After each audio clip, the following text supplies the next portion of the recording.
नमस्कार, बहुत बहुत स्वागत है आपका। आज हम बात करने वाले हैं राहु के बारे में। राहु एक ऐसा ग्रह जिसको छाया ग्रह भी बोला जाता है, या राहु के बारे में ये भी कहा जाता है कि राहु जिस स्थान पर हो जाता है उस भाव से संबंधित नेगेटिव रिजल्ट ही मिलते हैं, या ये कहें कि राहु जहाँ पर जिस भाव में होता है उस भाव से संबंधित जो भी आपके रिलेटिव्स हैं या जो भी आपका उस भाव से संबंध बनता है उस भाव से आपको नुकसान ज़्यादा होता है, चीटिंग ज़्यादा देखने को मिलती है, आपके साथ छल होता है उस भाव से संबंधित। तो थोड़ा सा इसको समझेंगे, राहु क्या होता है और कौन से भाव में क्या रिजल्ट देता है। बहुत ही ज़्यादा इंटरेस्टिंग रहता है राहु का रिजल्ट, क्योंकि राहु आज के समय में अगर भौतिक सुख सुविधाओं की बात करें तो काफ़ी ज़्यादा लाभकारी भी होता है, और अगर हम बात करें आध्यात्मिक जगत की, जो लोग धार्मिक होते हैं, आध्यात्मिक होते हैं, उनके लिए राहु का कोई काम नहीं रहता है। यहाँ पर देखिए, लग्न में राहु यदि हो जाता है तो इसमें ये भी देख सकते हैं हम कि हमारी कुंडली सही है या नहीं।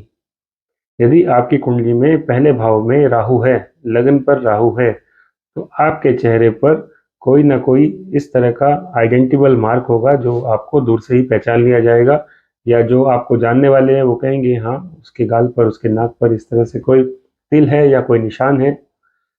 कुल मिला के जो आपका चेहरा है वो बिल्कुल क्लीन नहीं होता अगर आपके लग्न पर राहु है।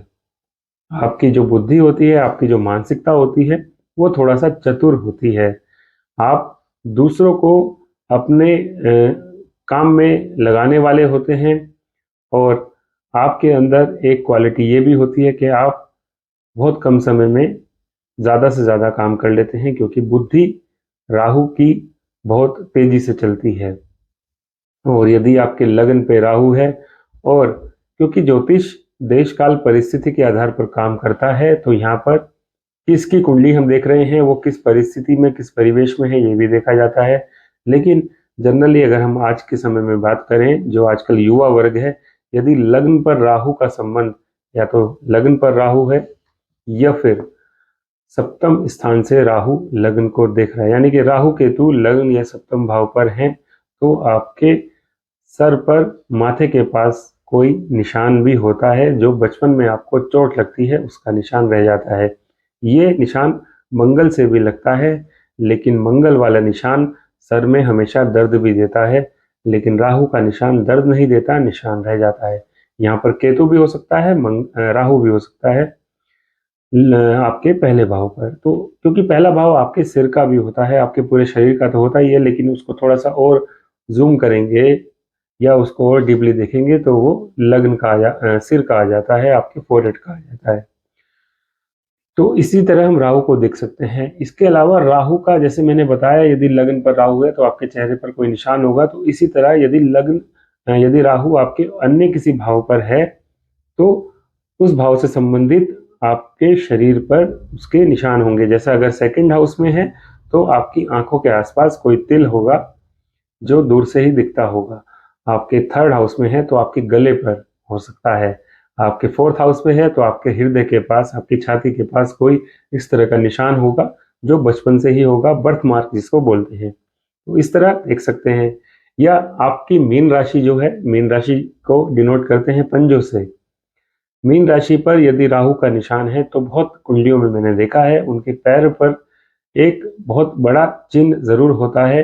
वो चोट से लगता है या बर्थ मार्क होता है वो बात अलग है, वो कैसे भी हो सकता है, लेकिन बचपन में ही उनको एक निशान लग जाता है जो आजीवन उनके पैरों में रहता ही है, मीन राशि वालों के। तो हम कुंडली में देख सकते हैं कि हमारी कुंडली में राहु कहाँ पर है, और इस तरह के भाव से संबंधित हमारे रिजल्ट आ रहे हैं या नहीं आ रहे हैं।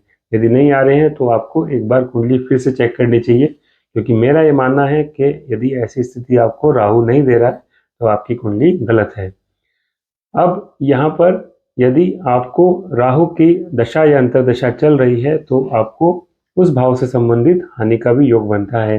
अगर आपके लग्न पर राहु की स्थिति है और दशा अंतर्दशा चल रही है तो आपको स्वास्थ्य में दिक्कत आएगी। सेकंड हाउस में है, सेकंड हाउस धन का भी होता है, पैसे का होता है, और आपकी आंखों का भी होता है, आपकी वाणी का भी होता है।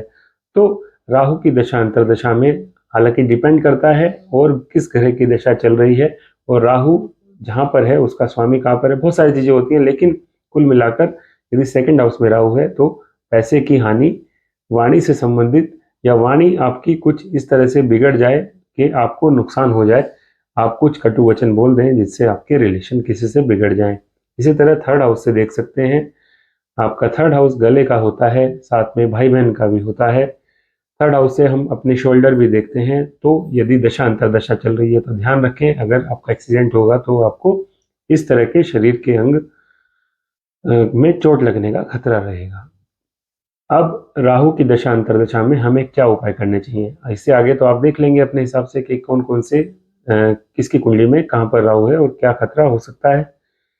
हमें राहु की दशा अंतरदशा में एक तो गाय को रोटी देनी चाहिए, दूसरा मूली के पत्ते और मूली यानी कि पत्तों सहित मूली का भोग भगवान शिव को लगाना चाहिए सोमवार को और शनिवार को।